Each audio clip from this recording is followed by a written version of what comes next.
The story starts with the protagonist, Spinelzi, getting summoned into the magic country Kreiroad as the 198th hero candidate, and a maid of the dog race welcoming him. He gets confused to see so many mages around him and asks where he is and what the place is. He further asks what his job is, but the maid tells him to come quickly as the next hero candidate will be summoned shortly. She tells him that she will show him the way to the ability measuring crystal ball, which confuses him even more. Banaza asks the maid, though she called him a hero candidate, if there is anything wrong with that place, as he is just a merchant. The maid smiles at him and tells him that he may not know that there is latent power hidden within his body. She tells him to take a look at their country and asked him what kind of world has he lived in. Because their country exists in a different world, they both look out of the window, and Banaza gets fascinated to see the world. He thinks even though his business relationships with other countries, he has never heard of a country known as Kreiroad before, and feels a bit overwhelmed as he gets shocked to notice how different the country is from his own. The maid explained that because of the long fight against the demon army, the kingdom was on the brink of collapsing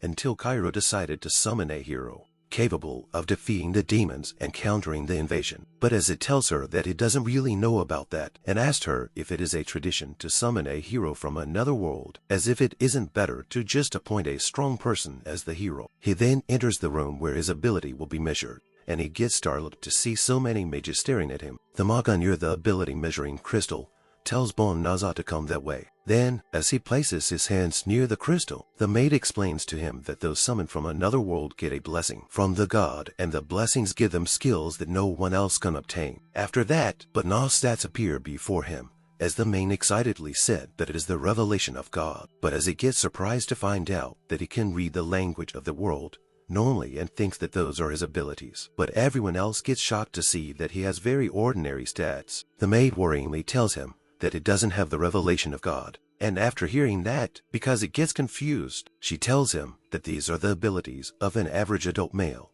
and said that it is impossible. The maggers start calling him a failure and talk about returning him back to his world. But one said that the teleport gate has already been closed. Then suddenly, someone cries out with joy. Banaza looks in that direction and sees another man crying with joy, saying that a man comparable to the legendary hero has appeared. The mages check the new hero's stats and get excited to see that his stats are very high. Banaza also looks at the new hero stats and understands why everyone is applauding him. The hero looks on surprised seeing that and said it seems that it has been chosen as the hero to save the world. Then everyone runs toward him, requesting him to save them, and even the maid assigned to Banaza rushes toward him, calling him her hero, and saying that he's right. The mages keep saying that they'll get salvation from the hero, and that they have often been told that the hero will save them all. After that, a banquet was arranged for the hero, and during that the king of the kingdom brought him forward and declared him to be the hero. During that, Banaza was trying to ask around how he can go back home, but no one was paying him any heed and was getting annoyed with him. He finally finds the dog maid and grabs her attention. Then she responds to him with an uninterested look and asks how she can help him. But as I asked her if she remembers him and said that he was summoned as a hero candidate as well, and hearing that the maid remembers him and gets shocked, she asked him why he is still in that world, and he replies nervously that nobody told him how to get back. The maid gets devastated and tells him that summoning a hero candidate is very difficult, and if the gate was still open, he would be able to return. But once it has been closed, it is almost impossible to open the same gate for him to return to his original world. Banaza also gets shocked after realizing that he can go back. He is sent on a supply carriage with an apology letter acknowledging that the failed return was a grave mistake. Banaza said to himself that he was thrown out shortly after and was told to stay in the forest of De La Vasa in the north,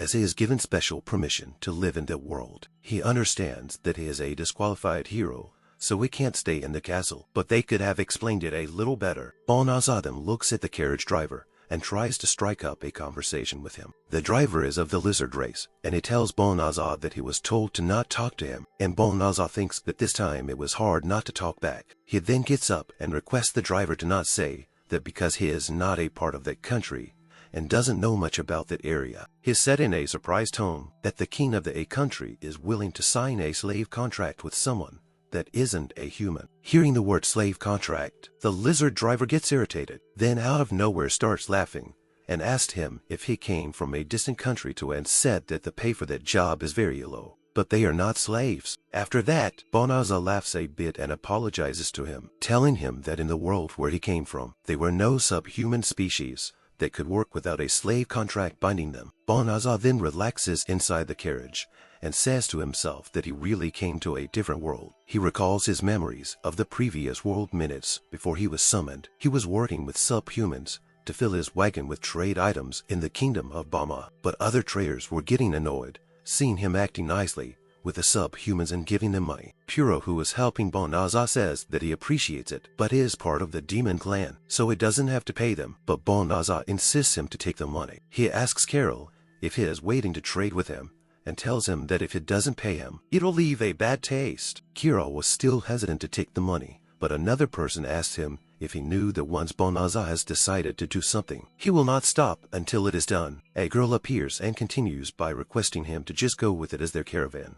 Master is very persistent, after hearing that Puro calls other subhumans and tells them with excitement that they are going to follow Banaza, and everyone starts cheering. When Banaza tells the girl Quinn that she saved him there, and Quinn asks him if doesn't she always saves him, looking at their interaction with the subhumans. Other traders call them a bunch of hypocrites. Hearing that, Banaza says about the fact that they talk like that just because they are subhumans, and wonders if there is a world without such discrimination. Quinn tells him that there are only a few people in the kingdom who says that as people don't want others to profit more than them, and Banaza tells her he doesn't think that it is that strange to make friends with others from different species. Suddenly Banaza notices his hand glowing and then realizes that his whole body is glowing and gets scared. But before he could say anything else, he vanishes from there, leaving Quinn and the subhumans. He wonders for the ones who got teleported to another world if their classes are the same. They arrive at their destination, and the lizardman tells Banaza that it is the forest of Dilavasa. He also says that his contract was to bring him there, and Banaza tells him that it was a smooth 20-day journey, and thanks him while shaking his hand. The lizardman then warns him by saying that the demon army was spotted around that area. Banaza smiles and tells him he thought that he wasn't supposed to talk to him.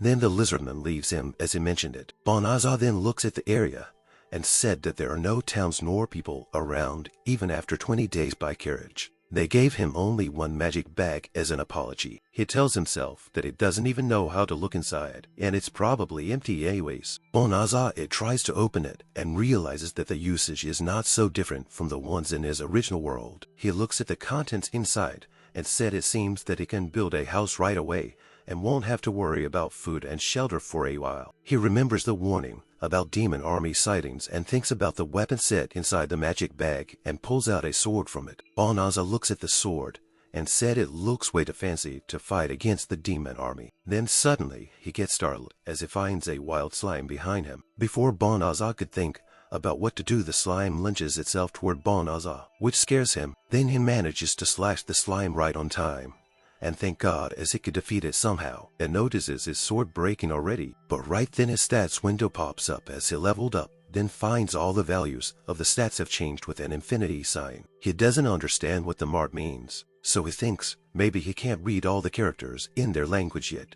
and suddenly another pop-up shows up telling him that the following passive skill will now be activated. Then countless other pop-ups start appearing before him telling him about different skills, which overwhelms him. But a warning also pops up about concealed magic being detected, which informs him that the bag has magic, which attracts nearby demons. Banaza wonders if the bag was the cause of the slime attack, and said that the weapons are bad and useless. He gets nervous and thinks that he is going to die soon. Then another pop-up shows up asking him if he wants to remove the magic, and seeing that he asked if it can be removed, and a reply comes that it can. He presses yes, and a prompt shows up that the magic was forcibly cancelled, and he wondered if this type of magic was what he wanted. He then starts looking around after saying to himself that it's the useless thinking about it, and that he should look for a temporary area to live in. But another pop-up shows up which annoys Banaza, and he wonders if there's still more. It notifies him that the forest is contaminated with severe magic. Then Banaza looks carefully into it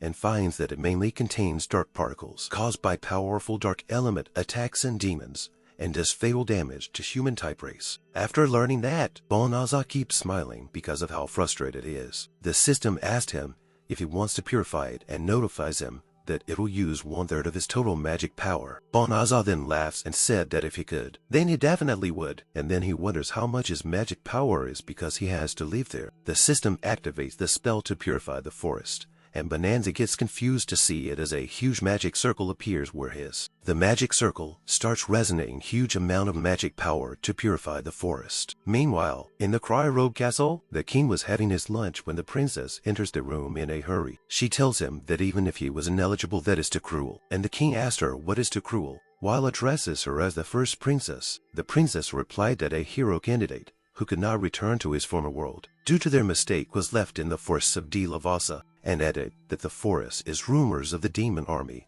establishing a base, and that it told him to live in such a place. The king continues eating his meal and tells her that it is too costly for them to fight the demon army, so it can't be helped. Just then a person comes rushing in telling the king that it's serious, and the king asked him what's the matter. He bows down and informed the king that the sacred top-ranking magic purification magic has traces of being evoked. The king gets excited and said that the blonde hero who departed has started his suppression. He gets happy thinking that he is already capable of using top-ranking magic, and said that it was definitely right to appoint him as the hero. But the newsbearer informs the king that the purification magic did not come from the south where the hero was heading. He tells that the magic was evoked in the far northern forest, and after hearing that both the king and the princess get shocked at the same time in the forest. After the invocation of the magic ended, Banaza gets confused as to what just happened. Purification magic is the highest ranking magic that can extinguish dark magic particles that harm the human body. It is also possible for it to destroy bodies of demons from within, and it can usually be evoked by gathering all the wizards in the country and is the ultimate weapon. While Banaza's purification magic was resonating throughout the forest of Lookism, the first unit of the demon army, led by one of the four devas, got annihilated instantly on the opposite end of the same forest. Banaza wonders why it became so quiet. He said that it was such a blinding light and that it didn't feel any change, so he wonders how he can check his remaining magic. As he is thinking about how to call out the menu, it comes out on its own. Banaza notices that after using the purification magic, his magic power got reduced by about 1/3, but it started regenerating pretty fast on its own. He gets surprised to see how quickly it recovered and said as he thought his magic isn't that big of a deal, and wonders what his stats are now. Just then another pop-up shows up which tells him that he has leveled up, and his current level is 367. Seeing that, Banaza gets shocked, as it didn't even defeat any monsters, so he wonders if his level is going up just from using magic and if the window is right. As the weird symbol did not change, Banaza then recalls that the castle maid said that the window display is an intermediate magic, so he guesses that his magic power is too low to display correctly. He has said that it is inconvenient to not display the correct level of information, so it turns off the notice. After that, Banaza again looks around and hopes that there wasn't severe damage as it seems too quiet. He recalls it said that it was purified, but he tells himself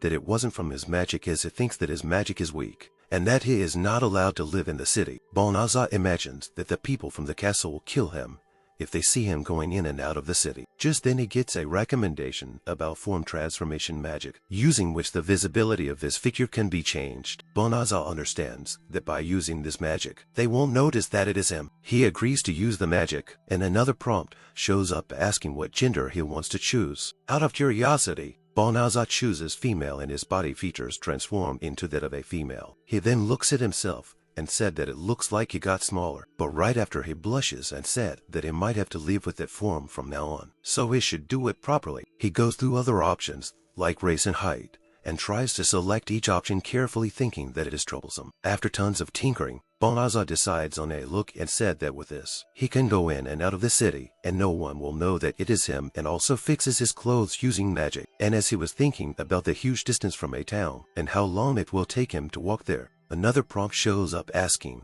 if he wants to teleport to the castle using spatial magic. He uses spatial magic and gets surprised that he really made it to the city. Banaza gets amazed and said that in his world, only a very high-ranking magician can use it, but here it is a magic even normal people can do. Then a thought occurs in his mind, and he tries to teleport to his world, Palma Kingdom, using spatial magic, but it doesn't work. And he says that, as expected, it's not possible to go back to his original world. Then Banaza stretches his arms and said that he should start earning and wonders if there's a guild in the world too. He thinks that he doesn't know anyone and one can probably only join the Merchants Guild with connections. He said that maybe he can do jobs like pest control or escort, but it's too early to join the Adventurers Guild. Just then some prompts show up guiding him toward the adventure is association of the town. Seeing that, he laughs a bit and said that it is a very convenient world. Banaza then arrives that the adventure is association and goes to the reception, where the receptionist tells him that the ranks of the adventurers are determined through their performance. She explained that if his rank rises, he can take harder requests that feed his rank, and that he can still take requests even if he isn't part of the association. But she recommends him to join as they offer free treatment for injuries from their magicians. Then asked him what he would like to do. Banaza tells the receptionist that he would like to join, and she tells him to pay the 1 silver coin registration fee. He didn't get any silver coins from the castle, so he asks her if he can pay with gold coins, and she says that's no problem. He wonders if 1 gold coin is equal to 10 silver coins, as she gave him 9 silver coins in return and a metal plate. He says to himself that it is quite hard for him to accept the money since he didn't work for it. The receptionist tells him that his registered information is magically imprinted onto that plate, and tells him to bring it when his quest has been completed. She asks him what he would like to register his name as. Banaza starts sweating hearing that, as he thinks that even if he changes his appearance, if he still has the same name, it will be a problem. As he wasn't responding to her question, the receptionist tries to grab his attention. He then requests her to register his name as Julio. After finishing his registration, he gets embarrassed and says to himself that he immediately answered with his old dog's name. Suddenly, he sees a young fox girl asking around the guild for someone to guard her until she reaches the forest of Lavasa. But no one else was interested in it, as it is too much of a hassle for them. But Banaza recognizes that it is the forest he was in before. He goes to the girl and asks if he could bring her there. The girl gets nervous and tells him that the rewards aren't that high and asks if that is alright with him. And Ben also tells her that he has been there before. He said if it's just going, he can't teleport themselves with spatial magic. And after hearing that other guild members get shocked, they start gossiping among themselves about how any rank adventurer like him can't possibly use spatial magic. Seeing that, Banaza wonders if spatial magic wasn't a beginner level magic, but it didn't use that much of his magic power. Then out of nowhere, he finds a sword pointed beside his neck, and the wielder telling him to get away from the girl. The swordswoman tells him he said that he could use spatial magic, but she doesn't see him as being an advanced magician, so she asks him his purpose. Another girl says that a few days ago, no one would accept her request, but now someone wants to take it without much compensation, which is suspicious. She tells Banaza that perhaps he is aiming for her body and calls him Mr. Lalakan then added that he might be planning something like abduction, enslavement, or human trafficking. Other adventurers gossip among themselves, saying that they are the Knight's Order of Kreiroad Borough, Rosa, and that Banaza might really be a pervert. Meanwhile, Banaza thinks that it will be bad if the two from the castle recognize him. Barbarossa then presses her sword against him even more, which makes him very scared, and he thinks that they are completely weary of him. Banaza thinks that he must clear his suspicions fast, so it tells them that they should just go together, and they can have all the rewards, which startles her. She then sheathes her sword, and tells him that if he has any suspicious movements, then she will respond accordingly. And Banaza responds to that by saying, of course. After that, they go outside of the guild to an alleyway, and Barbarossa said that no one will see them if it's there, and tells Banaza to do it. She and her subordinates keep the girl behind them,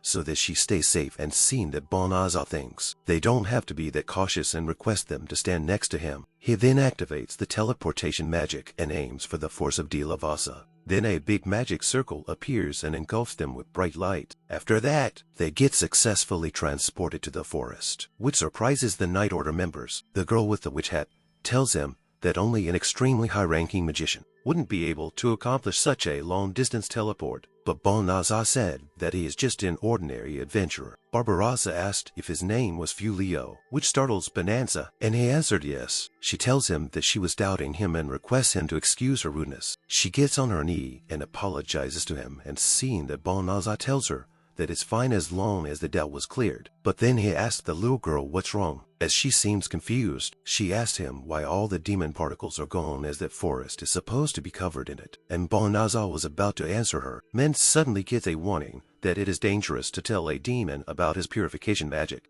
and the little girl in front of her is a demon with human transformation magic active, which makes him wonder if demons and humans don't get along with each other. Barbarossa steps forward telling him She is sorry that she got him involved in this matter. She and her subordinates prepare their weapons and point them at the little girl with shocked spinalia. Barbarossa asks her if it isn't time for her to reveal her true identity. The girl wielding the bow said that wanting to go to the forest where the demons occupy is quite suspicious. The other swordswoman tells Banaza that she'll tell him the circumstances later, then apologizes for doubting him. Banaza asks Barbarossa if they already knew about the girl. She explains that Kreiroad Castle received a report from the Adventurers Association. Several days ago, someone was recruiting people to go to the forest of Dilovasa, and there was a suspicious girl. The little girl looks at Benaya and starts sobbing, which made him uneasy. But then her expression completely changes, and she said that she sounds just like a knight from the castle. She tells the knight with a creepy tone that she has such a bad mouth and wonders what should she do. She starts transforming, showing her true form, which scares everyone there,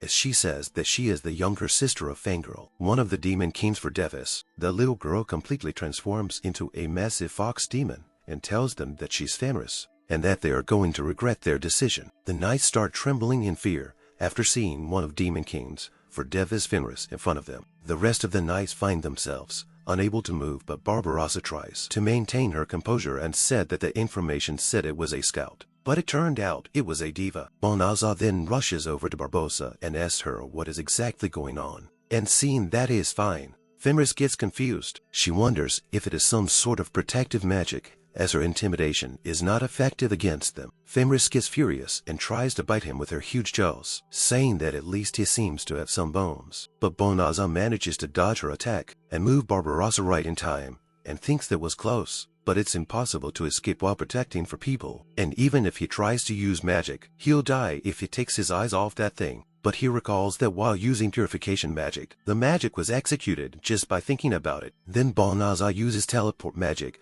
and sends Barbarossa and the people who came with her to the Kreiroad Castle town. Seeing them disappear, Fenris asks where they went, and Banaza feels relieved that it was a success. Fenris gets frustrated and said that her brother entrusted her with that, and she wanted to feed them to her underlings. She turns toward Banaza and asks him why he is the only one left, and if he is planning to become food for her by himself. He tells her that he doesn't really want to die yet. As he opens the magic window, List goes through the attack magics and finds that he doesn't have much leniency in choosing. Banaza thinks that he'll try any of the usable magic and uses gravity magic, which manages to overpower Fenris, and she finds it hard to believe that she is being held down by magic. Banaza then uses an area of effect magic and thinks that it stopped his movement for now, but he can feel it resisting on his hand, so he thinks about a magic that can be used to capture it. Then a suggestion pops up telling him about slavery magic, which can dominate the target and restrict his thinking behavior. But Banaza said no to that and asked for another magic as it makes him feel uneasy. Prompts keep showing up that Fenris used mitigation magic and effects are being cancelled, but he still refuses to use slavery magic. Even more prompts show up telling him that his other magics are also being cancelled, but Banaza said that he will not imitate the customs of another world and still refuses to use slavery magic. But right then Fenris said that she surrenders and tells Banaza to kill her, and Banaza also notices that the resistance disappeared. Fenris looks devastated and said that she doesn't have much magic power left to resist any further, and there is no place for a warrior that cannot fight, so she tells him to kill her. But Banaza replied that he doesn't want to kill her and that he doesn't like fighting to begin with. Hearing that, Fenris first laughs a bit, then gets serious and tells him that she is a demon warrior that fights against his race, and he's going to let her go. Banaza with a calm tone replied that he is not a human of that world, so it doesn't matter if she is human or a demon, and that he just doesn't want to kill those who have surrendered. That's all. And hearing that, Fenris says, isn't he quite soft? Then she transforms into a human form and tells him that he is too soft. Banaza starts blushing as she was without any clothes and asked her what that appearance is, to which she replied that she just took off her beast form. Then he puts his cloak on her and tells her that if she promises him not to attack humans ever again, then he doesn't mind her sticking around with him. Fenris gets astonished at his kindness and tells him that from then on, she promises to not fight humans for no reason. And while holding his hand, she added that she declares him as her husband, and she will devote her life to him as a reward for sparing her life. Banaza gets shocked hearing that, so he takes back his hand and tells her that she doesn't have to go that far. Fenris tells him that for the Fangwolves, there is a law stating that one must have a husband if they want to be experienced. But Banaza said again that she doesn't need to go that far. She keeps insisting that even as just a luggage carrier or even a slave, she just wants to be by his side. And Banaza said that it doesn't need people like that and has never even thought of having one. Fenris starts sobbing and asks him if he can't accept her feelings, and Banaza keeps trying to move away from her. Fenris then brings out her fangs and brings them to her throat, saying that if it can't happen, then her only option is to kill herself. But Banaza puts her fangs away to save her and tells her that she can follow him and requests not to kill herself. Hearing that, Fenris gets happy, and Banaza asked her to put on some clothes for now. He thinks that even though he decided on a whim, he can change his mind. But even if she is fine with it, he doesn't want to treat her as a luggage holder, as he was looking for clothes for her. Right then, Fenris falls to the ground, which makes Banaza scared, so he checks on her and finds that there is nothing serious, just magic exhaustion. He then takes her in his arms and thinks about a reason to be together. That night, Banaza had set up a camp and Fenris was sleeping inside the tent. All of a sudden, Fenris wakes up and finds Banaza sitting beside the fire using his window magic. She calms down and remembers that she lost to him. Even being magic resistant, she couldn't move her hands or legs, and even though she thought of humans as lowly and weak, she is surprised that her depleted magic has completely recovered. She gets out of the tent and calls Banaza's husband, and seeing her, he asked if she is okay already. Fenris smiles and said yes, since he used recovery magic on her when she was sleeping, and hearing that Banaza was glad that it worked. He tries to talk about the way she calls him husband and said that if they are going to be together from then on and if she is okay with it. Fenris asked him okay with what, and Banaza replied that okay with being his wife and asked if she wants to go together. Fenris gets surprised to hear the word wife, and Banaza nervously tries to explain to her that it's only a name so that when she follows him, they can't act a certain way. Fenris gets happy and said with excitement that she will be a wife. She said that she would be seen as a woman with a strong husband and asked if she can become just as strong as him, and seeing her enthusiasm, Banaza tells her to calm down. He then shifts to a serious tone and tells her that, as he said earlier, he is not a human of that world, just as he uses the window magic. Banaza changes back to his original appearance, which shocks Fenris, and he explains to her that he was being chased out of the castle, so he changed his appearance. Fenris asks him why, and Banaza tells her that he was summoned as a hero candidate, but was disqualified, and he couldn't even return to his previous world, so he was left alone. He added that he doesn't even know what to do and where to go, and ask her if it is really okay for her to follow him like that. Fenris gets emotional and thinks that he's that strong yet like that, and she feels that he is someone who should not be left alone. As she puts her hands on his, then she tells him that whoever he is, whatever he does, she promises to live with him forever. She also requests him to let her be his wife and stay by his side and calls him husband. Banaza also gets emotional and asks her if it is really okay. Then Fenris throws herself at him and tells him yes. But after a few days, near the northern part of the Kreiroad forest, many soldiers are getting slaughtered by enemies, and one even said that they are surrounded. Others keep fighting the enemies and request the blonde hero to give them orders, and some request him to tell them to retreat. The blonde hero looks exhausted and asked why it is like that, then asked himself why he is in a place like that, and thinks that he is a human that cannot die there. After the battle, inside the Kreiroad castle throne room, the king asked the blonde hero how it went. He said that according to the reports, there was a demon in the forest of Villavasa, so around 10,000 soldiers were sent to subjugate the demon, but they were completely annihilated by a single monster. The hero tells the king that regarding that incident, he would like to ask something. He asked what were the soldiers, as the moment the monsters appeared, they started panicking and broke formation, and got destroyed in an instant, and added that he was trying his best to save as many lives as possible. He then arrogantly leaves the room, saying that he didn't even get a thank you for returning with the lives he saved. The guard beside the king calls him, and the king asks how the hero was on the battlefield. The guard informs him that the hero led the soldiers from the back, and when the monsters appeared, he was in the deepest part of the formation. He further said that the hero runs away, even if it gets a little dangerous, then blames the army and tells that it does not have the behavior of the legendary hero. The guard continued, it seems that he is also a disappointment, but the king said that he has already been accepted as the official hero, and he can only hope that they can raise his level quickly and defeat the demon king. The hero was really furious and was stomping inside the castle. He wonders why his stats aren't going up even a little, even after training so much for the past month. He looks at his stats and thinks that it is like that, then humans will always be weaker than the monsters, and if a monster even slightly stronger than him appears, then he wouldn't be able to beat it. He also gets annoyed thinking about the fact that everyone expects so much from him just because he is the hero, and then he should have refused the request. Just then a girl comes before him and calls him gently, and the hero tells her that he kept her waiting. But the girl replied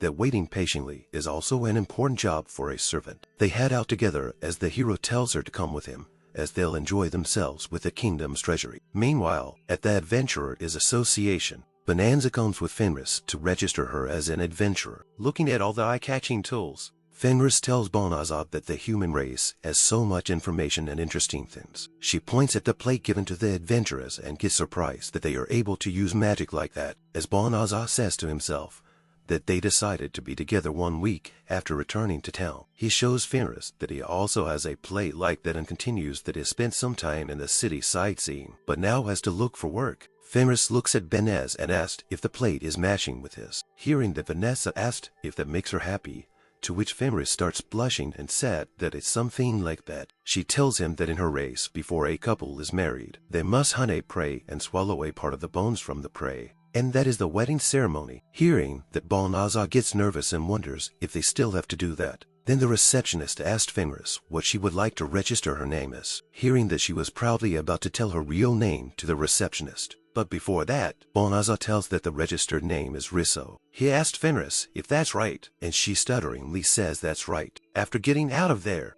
Fenris apologizes to him, but he tells her not to worry and warns her not to use her real name, as people who know her might be in the city. Banaza also said that he wants her to match the lifestyle of the humans in this city, but they can do it slowly, and thinks that they are going to die together. Anyways, Fenris seems really happy to hear that, but suddenly an emergency quest gets announced publicly. The receptionist tells loudly that a horde of wild frenzy bears has been spotted north, which is currently heading towards the city, and she requests everyone's cooperation in that emergency. She added that any rank can participate, and the bounty is 10 times higher than normal. But the adventurers get scared as one says that it was rumored to have destroyed the hero's army. Fenris asked Banaza what they meant by the hero's army, and he replied that it was the army heading towards the lavas, a forest, when they returned to the city. Fenris said that if the army was led by that blonde hero they saw at that time, then it was a natural result. Hearing that, but I was asked if it's really like that, and Fenris explained that perhaps in human terms, he was strong, but not enough to fight against the demons. Banaza sounds worried and said that it looked like a good opportunity to earn some money, but it seems like they shouldn't go for it. Hearing that, Fenris asked him what he is saying, as if it's him, then even a horde of frenzy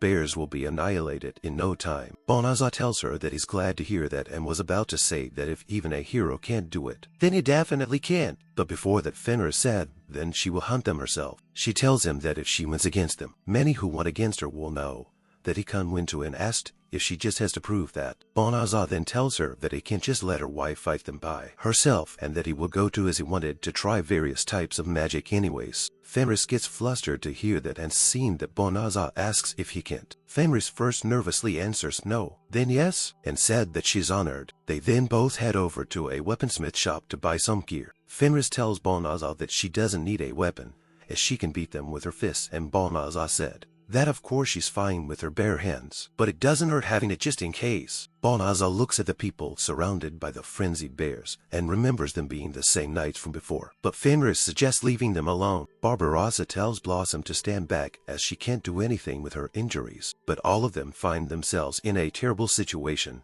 as they can't go anywhere and find no way to fight. As the bears get closer to attack them, Barbarossa thinks that they are done for. Suddenly, some of the bears get struck by thunder and feign seeing that the knights wonder what just happened. Just then, Fenris comes from above and lands on top of a bear, making it pass out, and said that her husband is dissolved. Banaza also lands there and requests her not to say like that, and at the very least there's something to talk with them about. The knights look at him and get surprised to see him, then rushed over to him. Barbarossa seems glad and said she figured that he would at least survive even when in front of that monster. But still, he really is safe. The other girls also thanked him for saving them again as they were about to die. But one of them asks Fenris who she is, and Barbarossa asks her if they met before then. Banaza remembers that last time she had the body of a child and wonders if it'll be okay. Banaza tells them that she is his traveling companion and that she helped him pass the time while waiting for a lodging vacancy the other day. Fenris gets shocked to hear that, wondering why he didn't introduce her as his wife. The Manga girl said she is surprised to hear that he was waiting for a vacancy when he is that strong. And Banaza replied that he was just looking for a good quest and asked what they are doing there. Suddenly, one more bear comes out of the forest and starts running toward Fenris, and seeing that Banaza tells her to watch out. But after getting close to her, the bear lays down on its back, which confuses both Banaza and Fenris. Seeing that, but as I asked her if it knows that it's no match for her, and Fenris asked if he is saying that it wants to surrender. Then the bear starts bowing down to her, and she said that in a sense. That's very brave. Seeing that Banaza asked her what they should do, as it's not like they can leave as it is. And Fenris thinks about it. She asked Stan, what would you say to allowing it to accompany them as their subordinate? And Banaza asked in response if something like a pet. The knights get shocked to hear that they are thinking about keeping the frenzied bear as a pet. Fenris said that they are catastrophes that have defeated even the hero's army, and if one were to accompany them, then not only would it affirm her husband's martial skill, Banaza elevate his prestige. To which Banaza said that it doesn't really care about prestige, but it is one way to prevent it from attacking anyone else. He uses behavioral control magic on the bear and said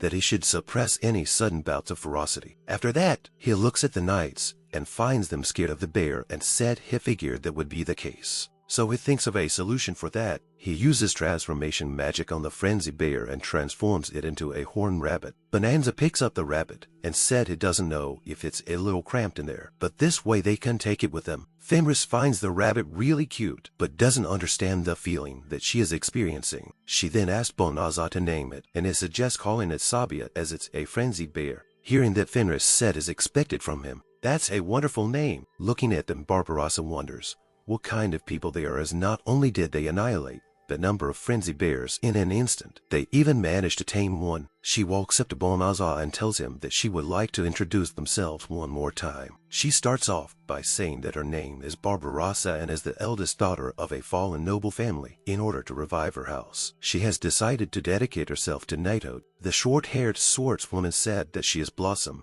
and she is a heavy knight who graduated together with Barbarossa. The archer nervously tells them to call her Birali, and added that one day she was looking after the castle's warhorses, and the next day and she was using a bow. Finally, the Manga briefly said that she is Biladot, a magic user who is a defensive magic specialist. After that, Barbarossa bows down and puts her sword in front of Banaza and asked him if he would be willing to lead the four of them into battle. Hearing that, Banaza gets confused as to why she is asking him to lead them. She explained that enraged by the defeat against the sleuth of frenzy bears, the hero announced that until they gather enough warriors of sufficient strength, he will not attempt to subjugate the demon lord. Hearing this, the king ordered the knights to immediately devote themselves to raising their strength until a level is reached that can defeat a frenzied bear. Blossom said the problem is that with a magic beast at the level of a frenzied bear, even a top-level knight can defeat them easily. Barbarossa tells Banaza that they are still novices, and even with the four of them together, they couldn't take down a single frenzied bear, so she asks him to lend them his strength. But Banaza said that even if she asks that he has neither skills nor the strength to lead, and also looks at Fenris, who is outraged because of her request. Banaza apologized to them because Fenris doesn't like the idea of traveling with other women, as she is his wife. Hearing that, Fenris looks at him with affection, and Barbarossa gets shocked and asked if he's married. Blossom tells him she understands that he is traveling with his wife, and that they can't be so tasteless as to push themselves onto him. And Birali also sounds disappointed. Banaza feels bad for them and thinks that he still has no idea how to utilize even his own magic, so finds it troublesome to teach someone else. But then Fenris asked him if it isn't fine, offering to instruct them in battle strategy. With a bright smile, she said that is his wife. She knows him best, and that he is a kind and wonderful person who can't abandon people in trouble. She proudly said that is his wife. She can't stand by idly either. And Banaza thinks that she is really a good person in her mind, but is not so virtuous as to be able to give more than he has, and thinks that still he would hate to betray her expectations of him, as he agreed to the request. The knights gets excited to hear that, and Banaza said that he has no confidence that he'll be a good instructor. He then tells them to first load the corpses of the frenzy bears. He thinks that even when working in a company, there are many circumstances one can't predict, and in that country, as long as there's a town, they can't make do somehow. Then rephrases that they'll do better than that in order to keep living in that world. That night in the Kreiroad Castle's southern stronghold, the blonde hero asked if the Adventurers Guild has someone that's strong. The servant says that it's just a report from the guild and it appears that it has earned quite a bounty. She added that the 13 frenzy bears were just the start, as he's hunted down scenes of magic beasts, then tells him that the king thinks that with this, he can resume subjugating the Demon Lord. Meanwhile, in the Demon Territory's central district, inside the Demon Lord's castle, the Demon Lord asked Helka Willominus if that is the truth. She tells him that it came from one of the Fordevis Fin girl, whose forces were obliterated in the forest of Dilavasa when an unknown individual discharged purification magic. Then she asked him what his orders are. The blonde hero, while holding a cup of wine, says that it looks like he has to return to the battlefield and ordered them to bring the individual to him, as he will let him work to the fullest as his underling. The Demon King Jill asked if he is a threat to his army, and then ordered them to capture him and to do whatever it takes to find him. At the Lavasa forest, Lemonis comes to check out what happened, and sitting on a cliff she said that she doesn't even sense any demons and doesn't even feel a trace of magic there. She said that the forest lies between the Kreiroad Kingdom and Demon Territory, and Fingerhole's forces were expected to be encamped there. Suddenly a small bird comes flying and sits over her head. Then she says that the silent ears reported correctly that they really were exorcised. She jumps off the cliff, saying that she really wonders what kind of a person they are. Meanwhile, in the Kreiroad Territory, Northern Forest, but as it tells the knights that before they start training, he wants to understand their abilities, so he wants them to fight the bear Kreiroad. First, Barbarossa attacks the monster with her consecutive slashes, but does almost no damage to it. Then the bear proceeds to attack her, but she calls it a coward, as it attacks someone whilst they state their name, which is against the code of chivalry, then starts running away from it in fear. But right then Blossom steps in, saying that they're charging too. She tries to slash the bear but misses, then Billadot tries to save her with defensive magic, and Birali tries to give some cover fire by shooting arrows. But the arrows do almost nothing to the frenzy. Bear and Bologna feel sick as her mana ran out. Bologna starts vomiting, and Birali gets confused as Barbarossa and Blossom keep running away from the bear. Witnessing their performance, Banaza said that it's a lot worse than he imagined, and Fenris also seems disappointed that. Then Banaza tells them that they should go home for now, and the house they are in was abandoned due to the bears, so they bought it with the bounty they got for getting rid of them. He says to himself that it's a very dangerous area, but one can't really put a price on the sense of security that comes from having a place to call their own. After they get in the house, they all look at Sabi as sleeping peacefully in its new place. The knights talk Banaza about how well he arranged the house and how clean he made it using magic. Just then Fenris comes and tells her husband that she finished cooking, and Banaza has said that was quite fast. She presents her dish to everyone, which is fresh raw steaks of the frenzy bear they just slayed. She added that it is a celebratory day as they had all just moved in, so she cut out a luxuriously large slice for everyone. Banaza then explained to her that for people like him, who are demon-human, raw meat might be a little tough on the tummy. Then Fenris asked if she should go sear it. Banaza tells her that it's okay and that he'll do it. Birali also stands and said that she will help out, but Fenris thinks that fresh meat is best served raw and that it's such a waste. Then all the knights work together and start helping Banaza with his cooking. Fenris peeked at his cooking a bit and asked what that is. Then he shows it to her and said that even when he went to the store, all he ever got was meat. Banaza serves all the dishes and said he does hope that it suits her taste. Fenris gets astonished to see rice and wonders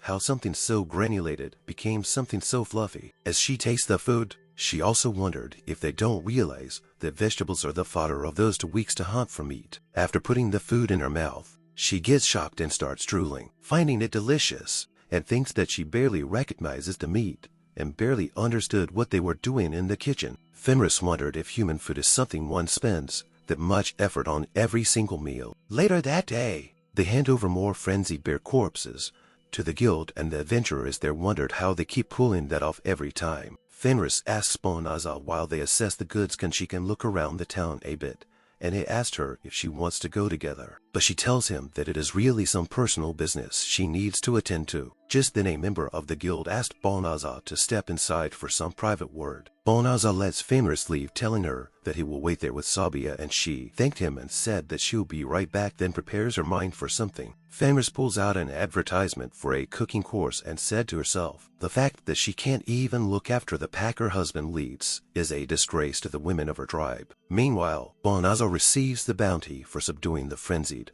bears 1,300 gold coins in total. Then the guild member starts discussing the matter she called him for. She tells him that in light of his recent meritorious deeds, the castle has asked if he would lend his powers to help the kingdom as an honorary knight serving the hero. He restates if she asked that of him, and she replied by saying, indeed, as he defeated that many high-ranked monsters at the same time. She added that they've never ever seen adventurer is capable of hunting frenzied bears with just two people, and that the guild acknowledges his power in particular, so she must absolutely insist that he considers it. She again asked him for the sake of the world if he would lend his powers, but he thinks that they're fast-talking him, and it might be because he is not from that world. He said to himself that it's not like he never thinks about that hero, then tells her that he's sorry, as he doesn't really have any interest in that kind of thing. He thought that he has no reason to fight the demon races. He gets out of the room, and Fenris tells him that it took quite a while for them to put a price on it. Banaza looked at her and gets shocked, finding her totally battered. He asked her what happened, and if a magic beast jumped on her or something. She tells him that that's really not it, as she recalls that it all happened because of her mishandling of food items while doing the cooking course, and wondered if she is going to tell him about it. From the next day, Fenris becomes more focused on her cooking classes, as she thinks that it is all for her husband, and that she should not yield to something as simple as human cooking. The knights also train diligently in their respective sectors for the next couple of days, and both Banaza and Fenris help them in it. 1 month later, Bonanza gets happy to see the cultivated land in front of his house, and said that their garden has jumped right out of the ground. Blossom, who was working on the land, tells him that it's nothing as the soil is really good, and she kind of got really serious about it. She added that Sabia also helped her out too as she rubs its head. Seeing that Banaza said that they have gotten quite close, then Blossom said yes and tells him to leave the field work to her and Sabia. Banaza wondered why he gets the feeling that she doesn't apply herself nearly as much during sword practice. Just then Fenris is teaching Birali archery and said that if all she ever does is shoot, it wouldn't targets, then she'll never get better. But Birali says that they are cute, and she would feel awful. She tells Fenris that she could never ever shoot those little guys, as she talks about many eyed birds near them, and Fenris tells her that she is not telling her to shoot them all indiscriminately. Fenris tells her that many bird meat is quite delicious, but Birali replied that she always tried to appeal to her appetite, and that she can't do what she can't do. In the meantime, Banaza is checking out on Biladad and asks how's the ring he tried to improve for her. She tells him that she's bearing it, then shows it to him. And then Ben was asked her, why don't they keep practicing and try the one next, and thinks that she still looks sick. He uses some enhancement magic on the ring, and thinks that every time they attempted to quickly increase her mana, she would throw up, and that he really needs to give her some slack. He asks her why doesn't she just wear the ring for the rest of the day, and then just take it off if she feels too sick. Then he puts the ring on her finger. Seeing that Fenris gets weary of Balan also, she instantly gets to her and gives her a death stare which terrifies her. Then Balnazan notices Barbarossa asking for help as she is fighting a monster and pretending to be in trouble to get close to him. In the blink of an eye, Fenris kills the monster and tells Barbarossa with a threatening look to seize the damsel in distress act, as she should easily be able to defeat a C-rank magical beast by then. Fenris gets close to her and said that she doesn't even need the ability enhancing ring her husband made, especially for her does. She then Barbarossa nervously said that she doesn't know what she is talking about. Seeing all this, Balnazar releases a sigh and thought that they clearly make a way better team than before. But it's still not great. But those four don't really seem to like fighting in and of itself. He wonders if they're really continuing training for their sake, as he calls them to head home and start preparing dinner. But right then Fenris grabs his attention and nervously asks if he would let her cook that day, which makes him anxious. As they sit at the table to eat, everyone gets surprised to see so much food, and Birali asks Fenris if she really did cook all that. Everyone enjoys the food made by her, and compliments her for improving so much in such a short time. Banaza says that she's a man-hazing and asks where she learned it to cook like that. Then Fenris tells him that when they went to town to sell the frenzied bears, she went out and took a cooking course. She said that at first, she wondered why they'd spend so much time on every little thing and found it strange. And, whereas before she used to treasure martial strength above all else, she now, rather than getting stronger, takes more pleasure from slowly increasing the amount of things she's able to do. But the Hellcat Hula Menace was spying on them and saw the whole thing. She gets shocked seeing Fenris surrounded by humans and wonders what on earth is she doing. After some time, the knights are lost for words as Fenris introduces the Hellcat Illuminus to them as the Demon King's close aide and her former co-worker, who Illuminus also gets embarrassed wondering just when she finally found Fenris how the situation turned into that. Banaza happily serves her tea, saying they're sorry as they can't welcome her with something fancy, and tells her to make herself at home, while Fenris offers her snacks. Illuminus can't believe that a human would welcome a demon and wondered what Banaza is, scheming while they asked the others to join as it has served tea for them to see her skeptical look. Fenris gives her a death stare and asked if it's not like she's suspecting that the tea and snacks her darling has served are poison. Who Illuminus gets scared at that and replied of course not, and then she'll gratefully savor them. She recalls that the killing intent is the same as when she caught her stalking and thinks that there is no mistaking it she is Fenris, but she wondered compared to when she was in the Demon King's army. What exactly caused her to change that much? While cooling her tea, Illuminus also thinks about Banaza as she wondered, although there are two demons there, why it can be so relaxed. Moreover, although she has confidence in her appraisal skills, she can't read his status at all. As well, Illuminus licks her tea. She thinks that this never happened before even when she used it on the Demon King and murmured that the area around that place has changed so much. She added that especially the lavas, a forest, is really clean now, and that she didn't even see a single monster in there. Hearing that, but as it tells her, it seems that the purification magic that he used by mistake is working perfectly. And getting startled at that, Illuminus almost spews her tea. Getting surprised, she asked if it did that, then asked Fenris why she is following him despite knowing that. Illuminus points at Banaza and tells Fenris that he's the very person who killed her brother Fangirl together with his whole army. Banaza gets shocked hearing that, and she continues that they lost contact with him when he was putting up a camp in that forest. But then she gets interrupted by Fenris as she tells her to be quiet. She tells her that her brother was a warrior of the Fang Wolf race,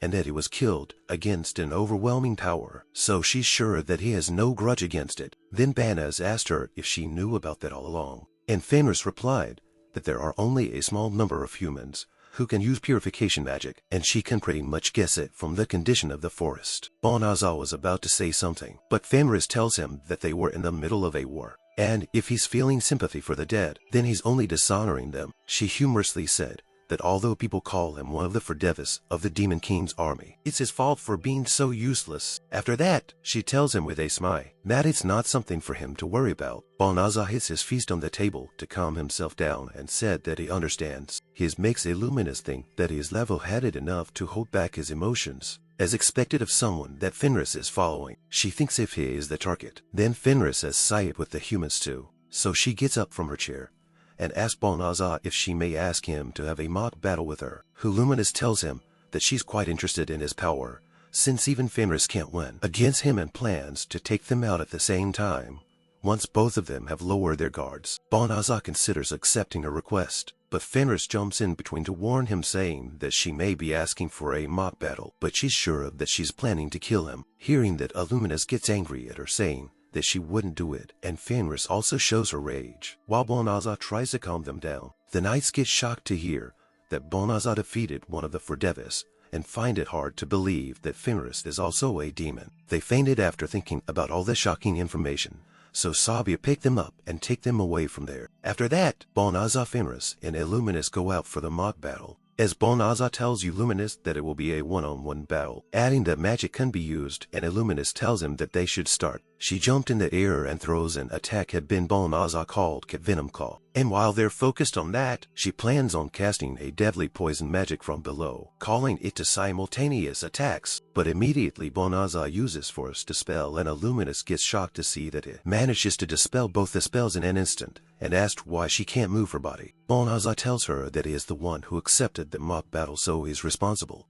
if the worst possible scenario happens and he gets killed, but with a dark look on his face. He added that he can't forgive her for aiming at Fenris, as he uses paralyzing magic on Luminous. Then Luminous falls to the ground, as Fenris tells Banaza that she can protect herself, but Banaza tells her that since she was aiming poison magic at her, that's enough to anger him. Witnessing his power firsthand, Luminous thinks that he is dangerous and finds it frustrating, that she has no other choice but to withdraw, and that she must inform Demon King about it as soon as possible. A few days later, Banaza tells a soldier from the capital that his answer won't change no matter how many times he comes there, as he has no wish to accept the call to arms from the castle. Being angry, Fenris said that they are annoyingly persistent and asks Banaza if she should threaten them so they won't come again. But Banaza tells her to calm down as it's their job. Fenris tells him that he doesn't have to worry about her, so he can just accept the invitation. But Banaza said that he wouldn't accept even if she wasn't there.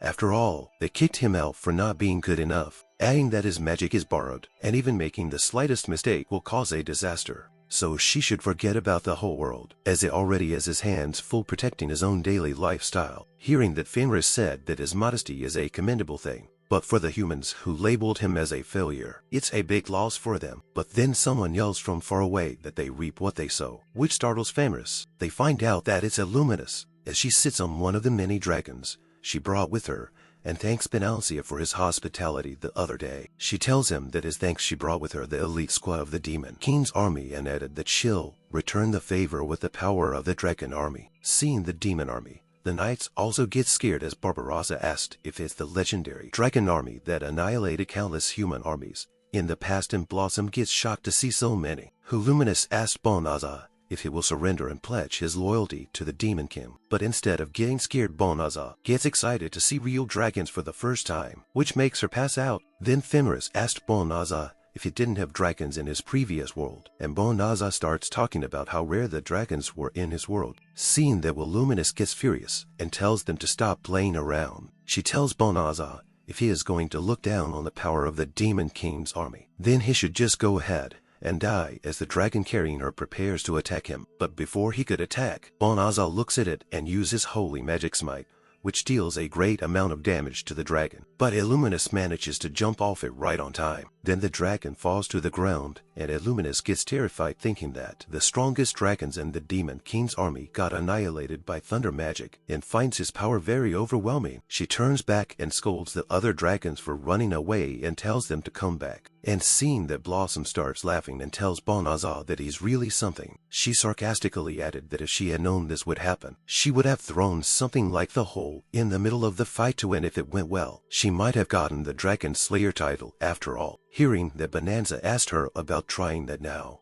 and then she throws the hole in the sky toward the dragons, and Banaza boosts it with several enhancements. As it hits a dragon, he cuts straight through the dragon with immense force, which shocks Blossom. After that, Banaza looks at her status through window magic and tells her that she's right, as she got the Dragon Slayer title and a huge level up, and Blossom nervously asked if he's serious. Meanwhile, the Demon King was watching them as Barbarossa requests Banaza to let her do that too, but he tells her that she can't unless he sees the target. The Demon King couldn't believe that he's not even a hero, but still can use that level of magic. Finding him distressed, one of the Fordevis tells him that there is no need for him to meet Banaza in person, as he is now before Devis. Then the Demon King Jill looked at him and said that the strongest of the Fordevis, Fangirl, and even the Dragon army were defeated by him, so he can't let any more of his subordinates die a meaningless death. After that, he uses transformation magic to put on a human form and tells them not to worry, as this time he's just planning to do a bit of probing. He asked if violence won't work. Then how about talking with him using human language? In Banaza's place, Blossom seems happy as she's a Dragon Slayer now, but still doesn't feel that it's real. Birali tells her she never thought that a great title owner would emerge from their party, and Bilito calls her the whole user Blossom, which makes Blossom shy. Balana picks up the hole that killed the dragon and said that it is the legendary Dragon Slayer Hall, and hearing that, Blossom tells her to stop that, as it sounds very lame. Balana looks at Barbarossa as she is leaving and asked her where she is going. She replied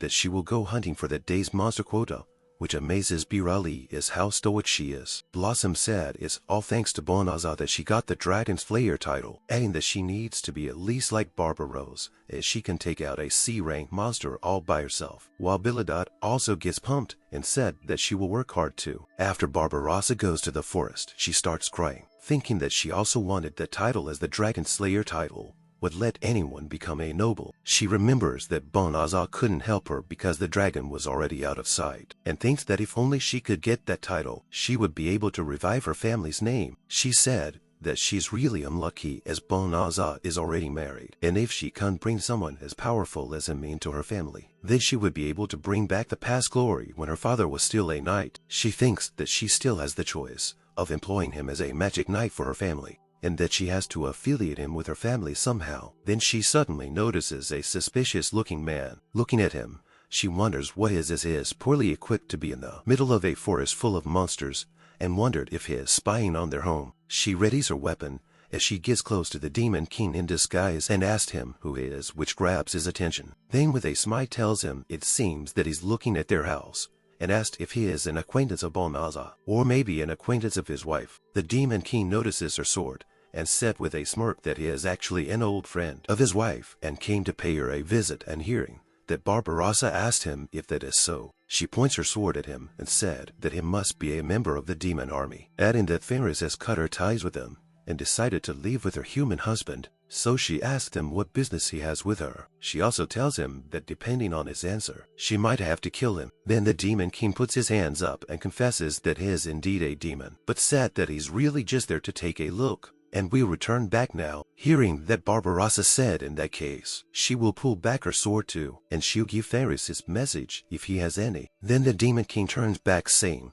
that if it's okay with Fenris, he wants to talk about the past with her over a cup of tea. And Barbarossa responds by saying alright. Then she gives him her name and asks his. In reply, the Demon King was going to tell her his real name, but then said that he's got Zaro. Barbarossa finds the name strange and thinks that she really doesn't understand the demon's naming sense just then. Banaza and Fenris were running toward her calling her name. After getting to her, Banaza asked if she is okay and is not or to, which Barbarossa gets surprised and replied she is fine and asked what's wrong. Calling the man a geezer, Fenris said that he should have picked a better name if he wants to use a fake name, which surprises Barbarossa. Benuncio explained that the anti-demon barrier was triggered, so he hurriedly came there. But when he looked into the man she was talking to, they found out that there was Demon King in his status, and Fenris also confirmed that. Barbarossa seems dumbfounded after hearing that and asked if they are kidding with her. But Fenris said that there is no reason for them to lie and added she's sure that he came there after all Luminous reported to him. After processing the information, Barbarossa gets really terrified finding out that she just pointed her sword at the Demon King and thinks that she's going to be killed. Meanwhile, in the Demon King's castle, Luminous calls Gil to grab his attention. She kneels before him and asked if he got anything from visiting Banaza's house, and in reply, the Demon King said that he wasn't able to enter their house, which surprises Illuminous. Neil explained that maybe it was because of her attack that they put a powerful anti-demon barrier trap around their home, so he wasn't able to get close. But he added that it did get some results, as he references Barbarossa admiring her gallant appearance, courage to throw away her life for her master, and her decisiveness. Nal said that she's just a mere human, but she's quite interesting. The next day, Girl arrives at Banaza's doorstep, and Fenris with an irritated look said so he really came. Banaza tries to calm her, saying that he has come all the way to visit them, and welcomes the Demon King in, asking him if he can call him Banaza. True. Then Gil replied by saying yes and apologizes for bothering him. After entering the house, Joel and Barroso looked at each other and Gil smiles at her, but Barbarossa gets terrified to see him. While sitting in the living room, Field tells Banaza it seems that one of his subordinates had caused him some trouble the other day, and Barbosa wondered why she's there too, and even right beside him. Then Fenris asked him if he wants to take revenge or something, and Banaza tries to stop her getting exposed to the immense tension in the room. Barbarossa gets really sickly and wants to run away, but her legs won't move and she can't stand. Gil explained to them that Illuminous doesn't like it when people go the roundabout way after all. Then he gets straight to the point. He asks Banaza if he won't join the Demon King's army, and Banaza without any hesitation rejects his offer. Then Gil asked him if he really won't accept it, even when the Demon King himself made that offer. He added the Kreiroad kingdom will do anything to get that power and asked him why he's hiding his power and has separated himself from the kingdom, but as a response to that by explaining that one should side with the human race just because it is one. He thinks that way of thinking is just wrong, adding that since he's not someone from their world, it doesn't even know why they're waging war. Gil gets surprised that no one has told him, and Fenris tells him that there is no need to soil her husband's here, since it doesn't wish for the war. Then Gil starts explaining the reason behind it, telling him that it started 500 years ago, when the first Demon King descended, so he's sure that there is no longer anyone around who really understands the reason behind it. He starts off by saying that one day, the first Demon King descended into that world and wished to rule it, and at that time, the demons were oppressed by the humans. He added that when the demons accepted him as their ruler, he started the war against the humans who rejected him, while Fenris gets angry at him for starting the story and asked if he is not listening to her. Gil continues that the longer the war happened, the deeper the grudge created from it, and said that the war cannot be stopped easily. Banaza gets surprised to hear that and asked him if he is actually thinking of stopping the war. Gil said that after changing from one Demon King to another 12 times, their way of thinking also changed, and as the current Demon King, he has no wish to rule the world, but he added, while strengthening his aura, that he's the king of the demons, so he can't just simply ignore the power of the human army that threatens the Demon Kingdom. Then Gil tells Banaza to not make it any worse and to join the Demon King's army. But his intimidation doesn't faze Banaza even a bit, as he tells Gala that he thinks too highly of him. Moreover, he has no wish to join either side. Meanwhile, the whole room gets filled with their intense aura as Fenris sips her tea quietly, and the knights who are watching them from the door side get terrified, but after that yield, starts laughing and calls Mendonsia a very strong-willed man, saying that his headstrong attitude must be what made the human kings retreat too. He tells him that he was planning to make him sympathize with them and join them, but that won't work. To his surprises Fenris. Then Banaza said he is glad that is someone understanding. After that, you get up to take his leave, and tells Banaza that it's not like he has given up, so he'll come again. And Banaza said that he's welcome there anytime. He looks at Barbarossa and thinks that leaving Banaza aside, there is another human who doesn't go pale in front of the pressure of a Demon King, and leaves with the impression that she is an interesting human. But after that, the other knights go to Barbarossa worried about her, and trying to wake her up as she fainted with her eyes open. A few weeks later, the Demon King again prepares to visit Banaza, but Illuminus stopped him, saying it's dangerous to keep going to his house. Gil tells her that compared to the kings of the other human kingdoms, who won't even listen to him, he is quite an understanding human, and if they can win him over, there is nothing better than that. Then he leaves, telling her that he'll leave the palace to her, and Illuminus tries to say something more, but it doesn't listen to her. She gets worried that since Gil keeps visiting Banaza, there are demons who are bad-mouthing him because of the rumors about him siding with a human. Then she wonders if Gil really is doing this only for persuading him. Gil starts flying toward Binal's house from his territory and finds it amusing that he can make a Demon King like him go visit him that many times. He also finds it troublesome that every time he goes there, it always coincides with when Barbarossa goes out for doing something. But he really wants to talk with her that day if possible. But as he gets close, he wondered why a lot of people are gathered in the direction of Banaza's house. While inside the house, Barbarossa, being terrified, asks Mendonsia if she is in some kind of nightmare,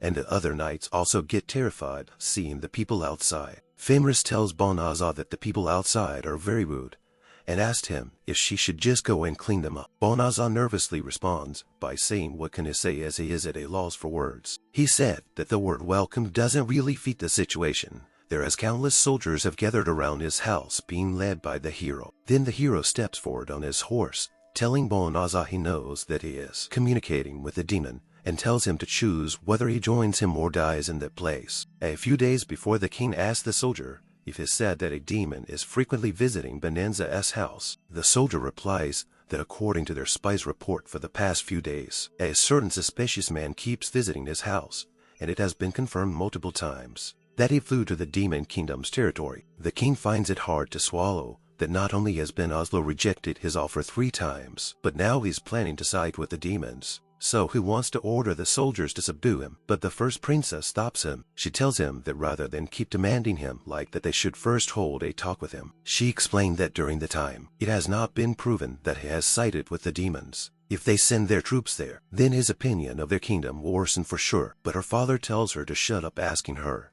if she can really think that she can build a country with only idealism, adding that there is a limit to how much she can keep dreaming. The princess was about to say something, but the hero comes in and interrupts her by asking what they are doing, and if there isn't a better way to handle him. He suggests the king that if Banaza won't accept his demand, then he just needs to make him obey. Then tells him to give him soldiers, and he will use treason as an excuse to make Banaza choose. All that lead to the current situation, where the hero asks Banaza if he wants to become his subordinate in his quest to subjugate the demon lord or die.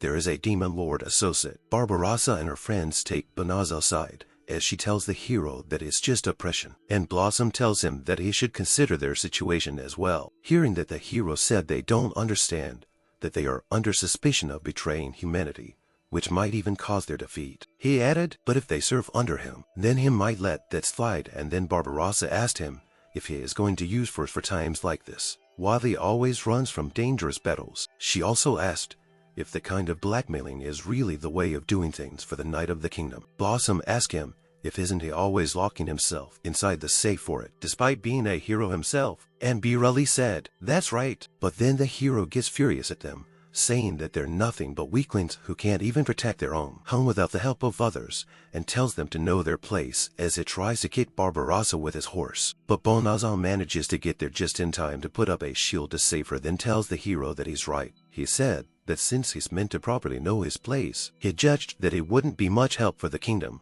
That's why he refused the call 3 times. But on the other hand, he doesn't wish to fight them. Banaza said that he will leave the land, as he uses large-scale teleportation magic on his own house. This shocks the hero, while Vanessa asks Fenris if she'll be okay with that, and she happily replied that she doesn't mind as long as she's together with him. But then Barbarossa and her friends request Banaza to take them with him too, which astonishes him, and he asks them if they don't need to return to the castle. Barbarossa nods her head and explained that they've been taught from their childhood that they have to defeat the demons. But after seeing how close he and his wife are, and also seeing Gil, who always comes there for tea, she isn't really sure now if fighting them is right. She added that if she keeps serving under the kingdom that would blackmail its own people, she won't be worthy to face her father, who was once a great knight. Her friends also share her sentiment, as they all stand before Banaza requesting him to take them with her. Banaza agrees to take them with him and use this teleportation magic, while saying that they are going to the village where they sold the dragon's meat. And right after, they all vanished with their house and farmland right before the eyes of the hero and all the soldiers, which shocked them. The soldiers find it impossible that he can use such wide-range teleportation magic,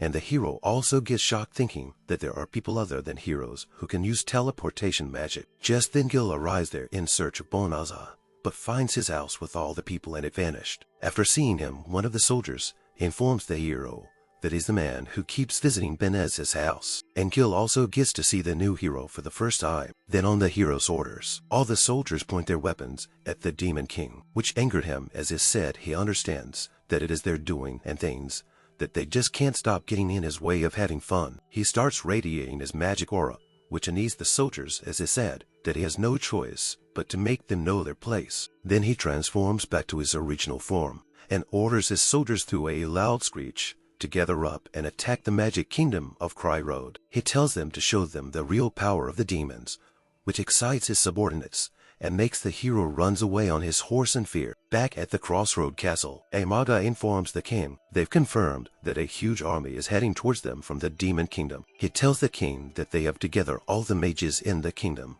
and immediately prepare to cast the purification spell. The king seems hesitant about it, but the Manga said that if they don't stop the demons from invading, their kingdom will be no more. Moreover, the preparation and chanting take a lot of time, so he asked for his orders. He added that all of their defenses have been breached due to the Demon Lord's swift attack with 100,000 soldiers. And while mages wondered how long the northern fort will last, one of them asked what the hero is doing, and another person replied that he has locked himself inside again, which makes everyone desperate. The Manga explained to the king that is the closest human kingdom to the demon territory, and as the biggest human kingdom, their position as a bastion of defense is really important. He added that being weaker than the demons, they can only fight them thanks to their development in magic, and if they as the kingdom where all the mages together lose the war, then it's equal to the loss of all humanity. So he urges the king with great urgency to give them his order. Meanwhile, Gil's reconnaissance squad meets up with him and gives him some intel. After hearing that Gil said it's enough and tells Illuminous that they're retreating, which shocked her as she asked him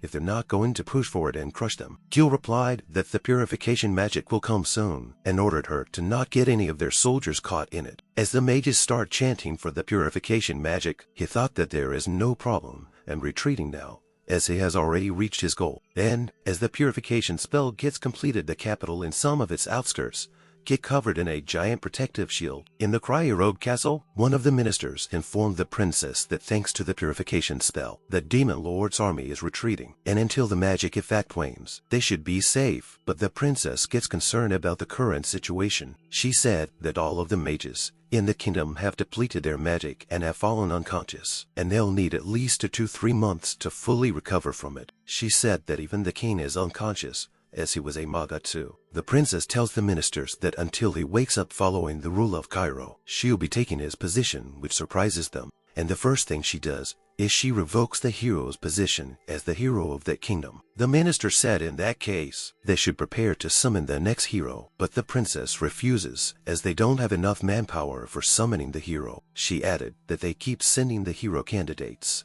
they summon to the demon territory without any chance of winning. Thus, she can't agree with the summoning ritual. The minister was about to tell her something, but she said she already knows that they are cornered now. Then she suggests calling a prophesier. In the meantime, the hero got into the basement, knocking off the guards, and gets frustrated at the princess saying that she is doing what she wants. He rummages through the treasury, while the servant with him said now that he has lost his position as the hero. He also lost all the money he had, and asks him what he is going to do from now on. The hero sounds surprised that Suya is still calling him hero, to which he replied by saying that the reason he came to the treasury room is that he probably has no wish to give up his title as the hero. The hero tells her that he'd rather die than live there as a commoner, and he is sure that he can at least find something that can defeat the demon lord, so that he can continue living as a hero. He thinks if only he had great skills like Banaza, and although he should be the chosen one, he questions why he isn't given power. Then he hears an ominous voice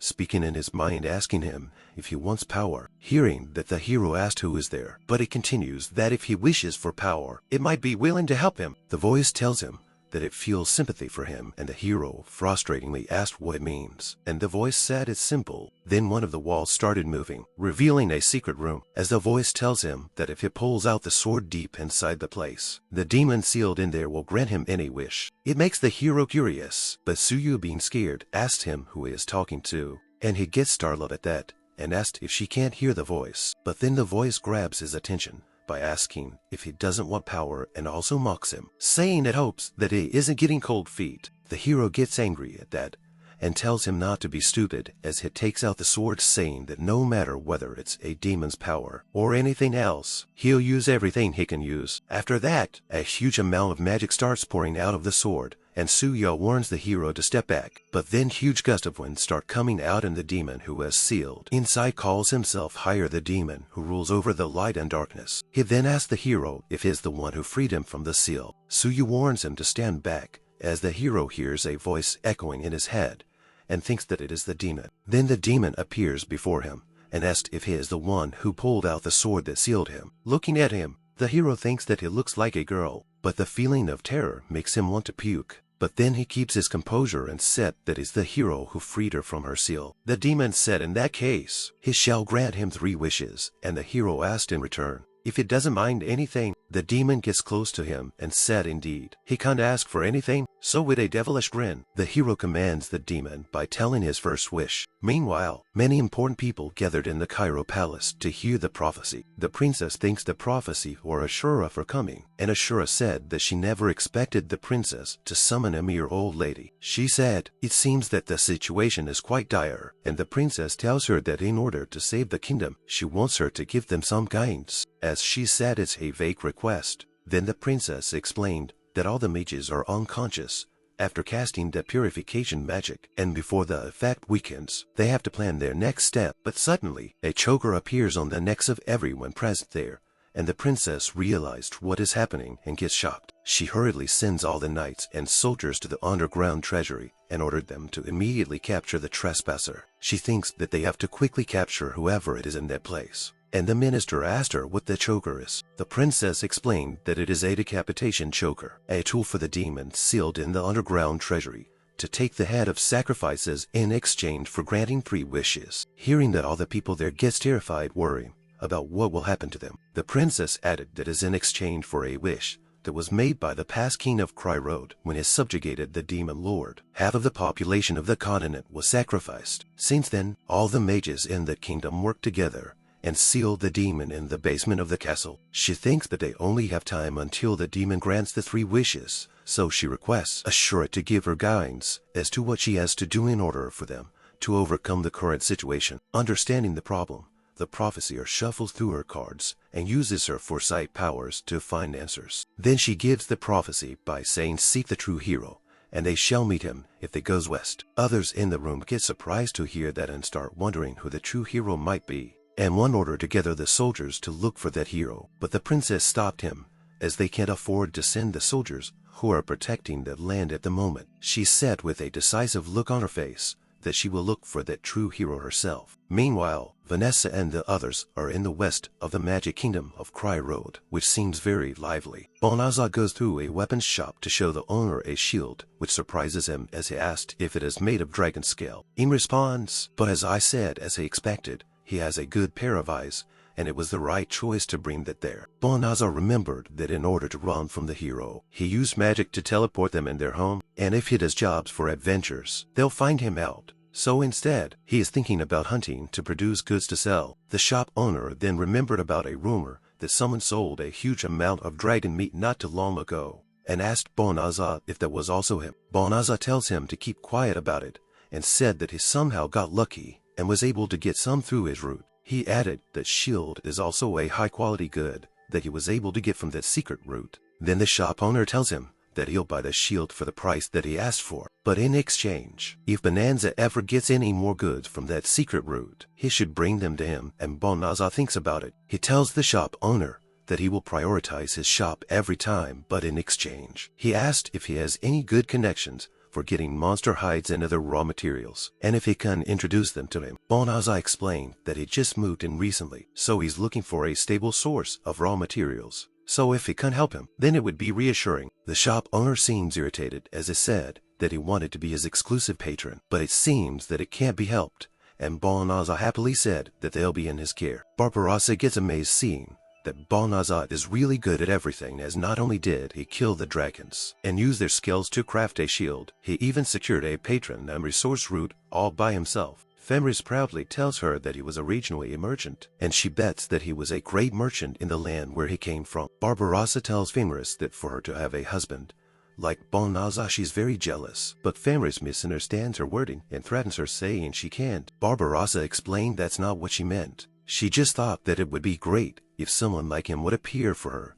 To then Fenris tells her that she has one. She tells her about the Demon King, as every time he visited them, he fell down after not finding her there, and Barbarossa starts coughing in shock. Banaza gets out of the shop while saying sorry for the wait and asked if everything is alright, as Barbarossa is still shocked thinking about the fact that the Demon King likes her. Banaza helps Rosa to get up and thanks her for telling him about the shop, and Barbarossa replied she's glad that she could be of help. Fenris grabs his arm, saying he looked like he was really enjoying talking about business back there. Hearing that, Banaza smiles and said that is he thought doing something like that is more suitable for him, and he can also create magic tools, so it seems like they can keep on living by doing that. Fenris said that although it's fun to see how good he is at his work, she tells him to take her on a date time to time. Banaza replied by saying, of course, as the 3 of them were happily returning home. Then all of a sudden Banaza gets startled, seeing a warning about a demon approaching them, and he thinks that it has been quite a while since he saw that. The demon gets right behind him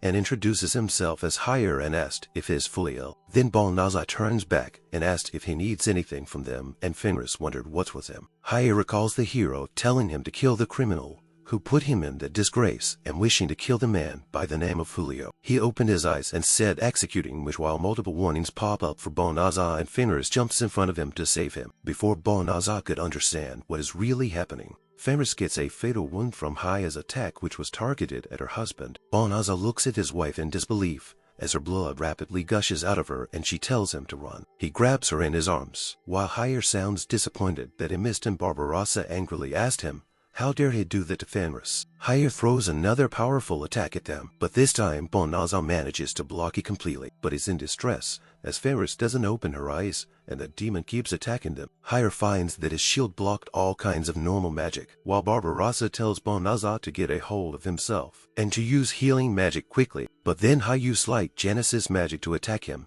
while Banaza uses holy healing to heal Fenris. But an error message shows up for Banaza, stating that it's a fatal wound that's outside the scope of the healing magic, and then Haya's magic hits him, creating a large explosion. But after that, he nervously said, it seems that the lives of all the people in the castle won't cut it. He gets surprised that Banaza is unscathed, even after taking Genesis magic that humans can't use. Then a notification pops up for Banaza that says acquired dark and light Genesis magic, and another notification also shows up saying rewinding the target's time. Banaza thinks that he was powerless in his previous life, as he was raised by merchants after his parents died, so he didn't dare to advocate for the beast men who were being treated unfairly as slaves. He could only assist them as much as his status and funds allowed, and giving preferential treatment to only those that he has met filled him with a sense of guilt. And despite often thinking about how nice it would be if the discrimination simply disappeared, he understood the role slaves played, and at some point got used to it. Then he was summoned into the world of Kreiroad, where he met Fenris. She was adamant about forfeiting her entire life to him,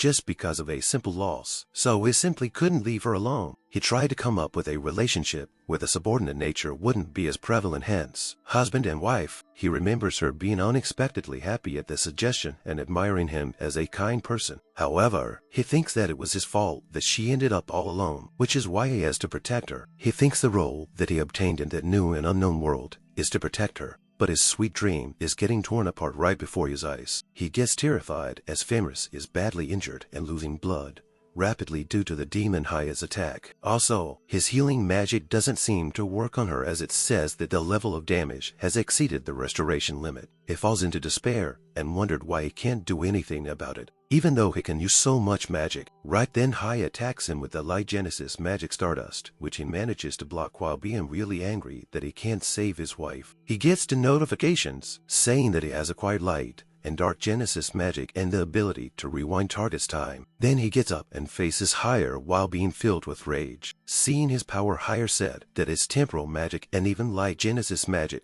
won't be able to leave a single scratch on him. He can't believe that a human can use temporal magic, and thinks that he may have underestimated him too much. But then in an instant, Banaza punches him in the face before he could even react. Haya gets knocked back quite far, then somehow manages to regain his footing and gets angry at Banaza for punching him. He asked how he could do that to him, who has mastered all the light and dark magic of the world. But then Banaza stomped on him with massive force, which makes him scared. Banaza looked at him with distaste and asked if he will shut up already. While he uses dark Genesis magic against him to try and free himself, Banaza easily nullifies the magic and grabs onto his head, which terrifies him. He gets shocked to see Banaza use for the spell against him, and wondered what he is as he looks into his status. Hire gets shocked seeing his status, as every stat is shown as infinity, and thinks that no matter how one looks at it, he's clearly just the human male. Then something comes to his mind about what Banaza might be, but right then Banaza knocked him into the wall while grabbing his head. It causes him immense damage, which makes him think that there is no point in putting up defense magic. Banaza said that he dared to injure his wife, then asked Haya if he would care to find out exactly how much punishment is in store for him before he is satisfied. He gets horrified at that and tries to ask for his forgiveness. Just then Fenris starts waking up. Then Rosa asked her if she's alright, and Fenris wondered what happened, as there is not a single wound on her. Barbarossa tells her that it's probably thanks to Banaz's healing magic, and shows her that right now he's beating Hire. Seeing that Fenris sounds happy as he is fighting mercilessly for her sake, then Barbarossa embarrassingly tells her she's glad that she's back to normal, as Fenris is still full of excitement, and tells her to just look at the completely one-sided beatdown. Fenris added that against the demon well versed in all forms of magic, even the magic of humans, especially physical attacks, would usually be entirely useless. But then she remembered his kind and compassionate side, which didn't want to kill her, as he doesn't like fighting and thinks that yet for her sake, he's willing to use that power. She always thought that he should show off his strength more often so that people will yield to him, and that he should have the confidence and charisma to lead the masses. But now she said that's wrong. She runs toward Banaza and grabs onto him to stop him. Banaza gets surprised to see her and to find her wounds completely healed. Then Fenris apologizes for interrupting him. Fenris tells him with a smile that she feels so blessed that he is capable of showing such anger, all for her sake. She added that to the Fang Wolf's power is everything and is expected of her husband. He is the strongest who wields the greatest power. Yet he who refuses to kill an opponent who surrenders decided to let her go at the time because of his kindness. Fenris said it pains her to think that she is the one who is causing him to abandon it. After saying that, Fenris starts crying, so Banaza wipes her tear and finds a warm. Then he returns to his senses and asks Fenris if it's really her, and she happily replied, yes. She tells him that as you can see, she is perfectly fine, which makes Banaza overjoyed. They then embrace each other, as Banaza feels really glad that Fenris is fine. On the street of hotel near the east entrance of Cairo, few mages were preparing teleportation magic to send their current queen in search of the true hero. The queen apologizes for requesting them to cast it, despite not having completely recovered. One of the sickly mages tells her to think nothing of it, and said that if they had slightly more mana left, they would be able to accompany her on the journey ahead. The queen, being worried about them, tells the soldiers to prioritize the recovery of the mages. Then, as she was telling the soldiers about how the search for the true hero and the path ahead of them is filled with tribulations, suddenly the choker on their neck starts disappearing. Getting surprised, one of the soldiers asked what that means, and the queen speculates that the demon might have failed to grant the wish and gets surprised as someone was able to defeat the demon. Meanwhile, in the basement of the castle, the Xero has locked the door, as soldiers have gathered outside and are banging on the door, telling him to open it without any needless resistance. Finding himself in trouble, the hero wonders how they found him so quickly, and Suyu also seems terrified. The hero also wonders why Haya isn't coming back, as even the choker on the neck of the palace residents disappeared. He thinks that for now they've managed to block the entrance, but it means that they can get out either. The hero gets frustrated, thinking that he was going to use the demon's power to kill everyone who got in his way and build his own kingdom. And Surya keeps crying and asked him what they will do, as they are going to get sentenced to death. Just then a mysterious voice speaks to them, saying if that isn't the most wonderful specimen. Then she enters Sua's body, saying that she'll take it, which startles her. She falls on the floor, which worries the hero, but then the mysterious woman uses to his body to speak and said that she's finally back. She wondered how many centuries has it been since she had a physical body, and looking at her dress, she said that these clothes aren't really her style. Then the mysterious woman uses magic to change into totally different clothes, which surprises the hero, and she tells him with an evil grin she supposed that she has to thank him for undoing her seal. She said that she Dark Grand Maga Damaron shall grant him the power he seeks, and uses transformation magic on him. Then he transforms into a giant monster that seems to be a mix of a few wild animals, and stands on top of the castle after destroying it. Damaron starts laughing, saying that it's beautiful and that is so much better than the bird brain. She sits on top of the monster and said that they should depart. The monster starts moving through the wreckage, and the soldiers run away in fear, as Damaron says that the foolish royal family who made the mistake of sealing her shall face the wrath of heaven. Then she finds a teleportation circle and wondered if they escaped in fear, knowing that she has been released. She flies off with a monster, saying that those who had sealed her, their royal family, and all their descendants included, she shall not allow a single one of them to escape. In the meantime, Haya starts regaining consciousness, and seeing that when I was asked him if he has woken up, Haya gets up and seeing Banaza in front of him, he starts begging him for forgiveness. But then he finds his wounds healed. He gets surprised by it, so he asked why, and Banaza replied, it's because Fenris is fine now. Barbarossa calls Banaza and suggests that he should probably request the knights from the castle rather than the street patrol there to handle him, as that place is within the territory of Kreiroad. But Banaza tells her it seems that he came from that very castle after breaking an underground seal, and Barbarossa asked how he knows that. Banaza explained that the number of magic that he can use has increased, and he was personally curious as to why they were being attacked. So it took a peek into the demon's memory. Haya recognizes the magic as memory scanning magic, and gets shocked to realize something about Banaza. Banaza calls Haya the demon capable of granting wishes in exchange for a hefty price, and while thinking about the possibility of repetition of such events, starts casting a spell on him. But Fenris immediately stopped him and asked if there isn't a simple solution. She gets close to Haya and excitedly tells him that from that day onwards, he'll be her husband's servant. Haya seems confused hearing that, and Banaza also tried to tell Fenris something, but she stopped him. She tells him she understands that it does not wish for followers. However, it would be more effective to keep him around as an ally.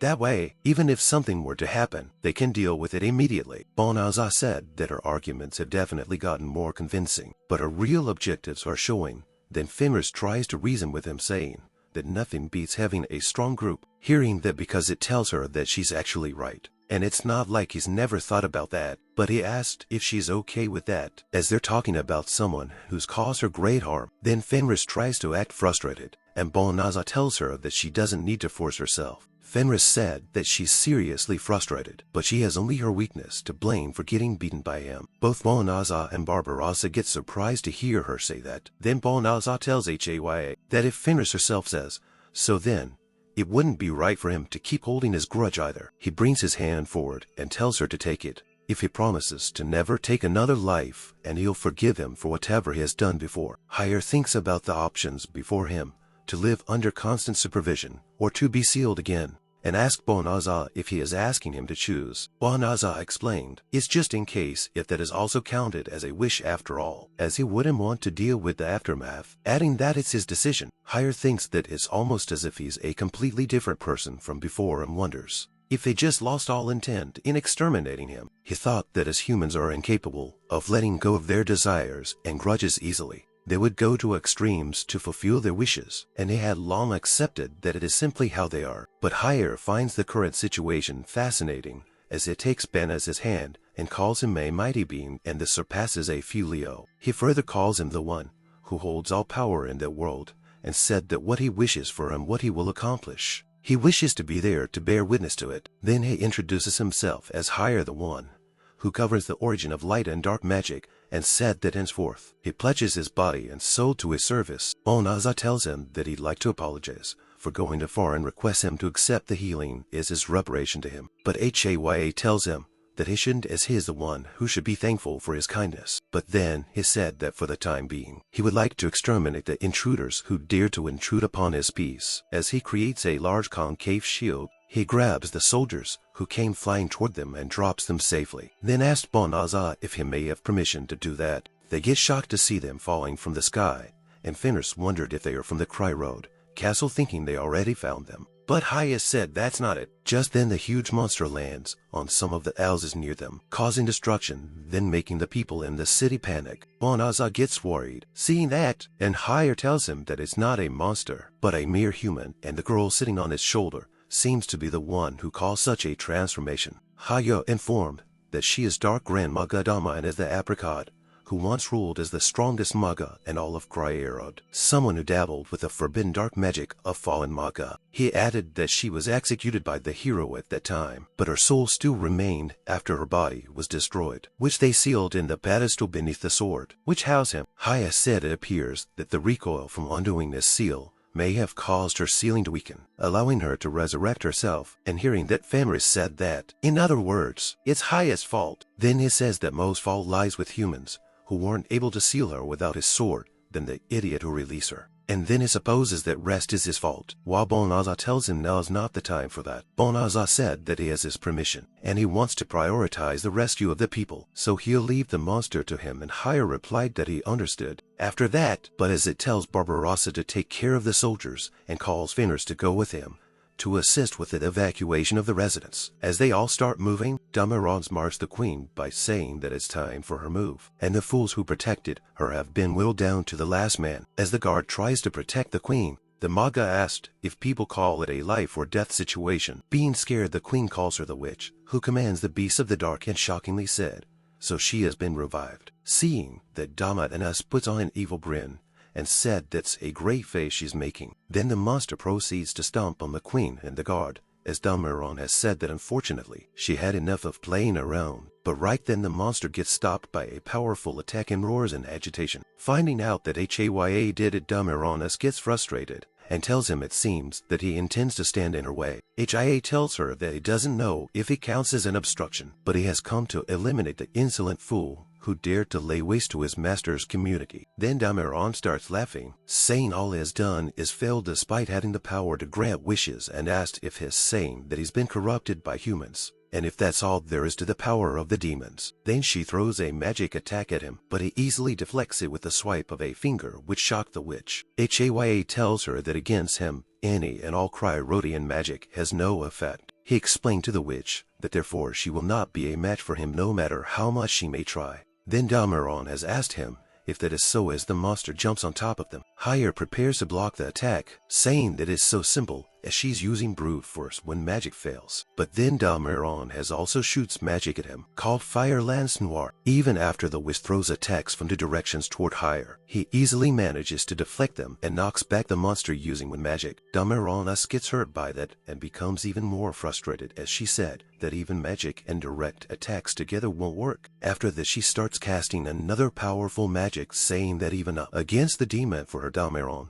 as the dark grandmother who surpasses human logic, there is no way she would lose. The ground starts splitting apart in front of her as she uses the spell to summon one of the most powerful creatures of darkness from the abyss. The queen and her guard gets horrified after seeing a gigantic dark monster emerge from the ground, and thinks what might happen if the monster is let loose. But right after the magic gets shattered and the monster disappears, which surprises everyone except Haya, who knows the person who might have done it. Then he finds Banaza and Fenris running toward them, as Banaza said that the monstrous size looked troublesome. So he used a racing magic on it and asked Haya if he's alright. Haya immediately bows down to Banaza, apologizing for his incompetence, and requests him to punish him as he desires. But Banaza tells him to stop, as it doesn't have to go that far. Then Haya, with a serious look on his face, said that he understood but requests Spinancia to at least leave the rest of the cleanup to him. Then he uses his magic on Damaron, who is still shocked to see that the power that she rejected her humanity to obtain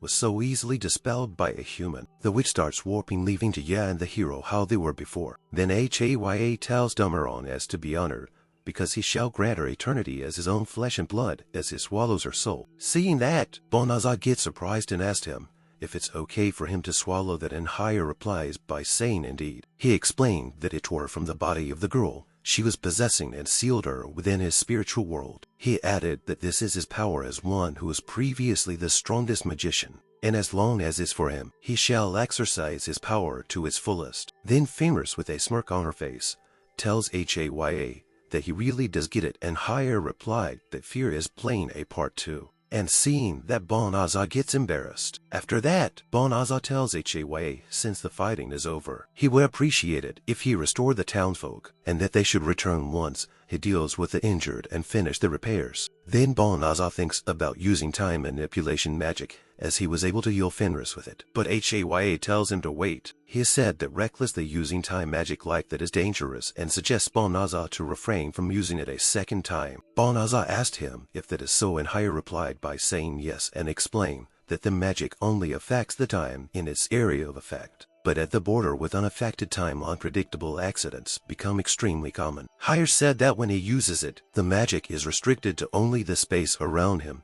and in the first place, it isn't supposed to be usable by humans. However, Banaza's skill status indicates that his skill stat is infinite. Haya explained that he is able to use magic only beings known as Beyonders may use. In other words, he can use perfect learning magic. Once Banaza has been hit by any kind of magic, he will be able to learn any and all magic in that category. Banaza gets surprised to hear that and asked him if he is saying that he learned magic of a kind only demons should be capable of using, hearing which Fenris gets worried. Haya said that Banaza's capabilities are different from a normal human. However, due to the continuous casting of magic, his stats have risen limitlessly to accommodate its demands. And because of this, he became able to cast various magics which contain parts of time magic inexhaustibly. And he fears that he's laying his eyes on a troublesome existence. With a dead serious look on his face, he tells Banaza that he is talking about the gods well. Then Banaza gets nervous as Haya stares at him and said that on such a huge scale, he doesn't quite follow, but he got it and won't use it. After that, Banaza said that he feels sorry for the townfolk, so he'll be using normal restoration and healing magic, and Haye happily tells him to do it. Just then the current queen of Kreiroad Kingdom called Spinalcia, and they turned toward her. Banaza asked her if they've met somewhere,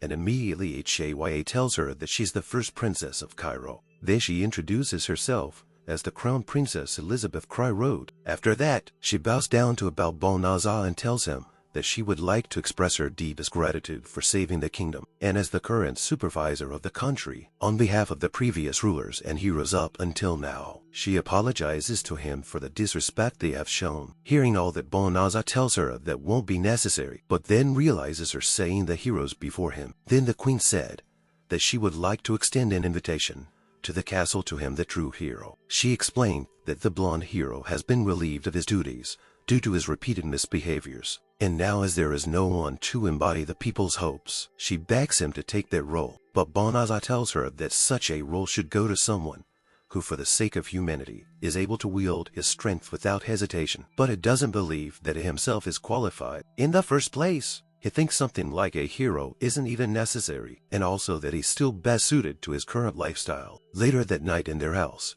Fenris asks Spinalcia if he's okay with that. Fenris sits on Banaza's bed and tells him that she didn't think that in place of his refusal, he requests such a large sum, 100,000 gold pieces, for the restoration of the town. Banaza tells her that they did want to give it to him as compensation, and it was set aside for diplomatic uses, so it just took the bare minimum and returned the rest of the country. Then he sits beside her and tells her that they can run away whenever they want now, since they know that they can make a living wherever they go. But then, finding Fenris worried, Banaza asked her if there's something wrong. Fenris tells him that I used magic on him, and now that he's able to use that entire system of magic, while Banaza asked what's with that. Then Fenris lays Banaza on the bed and gets on top of him and asks him with a sad look if he's going to return to his previous world. Banaza gets shocked hearing that and tried to ask Fenris why she is so concerned about that. Fenris said now that he not only can use human magic, but demonic magic, as she thought, that he should be able to return to his previous world. Also, he donated most of his rewards, so it seems to her as if he has no plans to stay for longer in that world. Then Fenris hugs Banaza and requests him to take her with him. She said that her places were his, so she'll accompany him no matter where he goes, and thinks that saying something like that might be cowardly. Fenris also said that she doesn't need any of her family members, and since she's no longer a part of the demon army, there shouldn't be any problem, so she begs Banaza to not leave her behind. Then Banaza embraces Fenris by pulling her closer and tells her that he isn't going back. He said that he can't take her to the world where there is severe discrimination against demi-humans, and he has no plans to go back there and leave her behind either. Fenris wanted to tell him something, but Banaza explained that it would be a lie to say that he has no attachment toward the world, but he's not someone who has any particular attachment toward goods or people. He added that when he was told that there was no way for him to return back to his previous world, he just gave up on that idea. But at that time, when he thought that he would lose her, he was really scared. Then Banaza touches his forehead with Fenris and requests her to let him ask her again if she will be his wife. Fenris starts blushing hearing that, and Banaza tells her that although he only said that she would be his wife in name only, the current, he couldn't bear the thought of living without her. Then Fenris gets embarrassed and tells him that right from the start, she always meant not just in name, but as his real wife. Banaza sounds glad to hear that, and Fenris tells him that it's true, because for someone like her, who was raised up only to fight and to lead the pack, she got to know all kinds of feelings after meeting him. Then she gets close to his ear and calls him husband, then said that she wants to bear her children and kisses him. After that, Fenris tells Banaza he once said that after he got kicked out of the castle, he changed his appearance, but there is no need to keep that appearance now. So she asks him to be the real Heat and calls him Banaza, but Ben also refused as her requests and said that Filio is the real Heat, who will keep living in that world. After that, but as a laser on the bed, and tells her that as long as she will remember his past appearance and past name, they can stay as his past. Then they continue with their intimate relationship.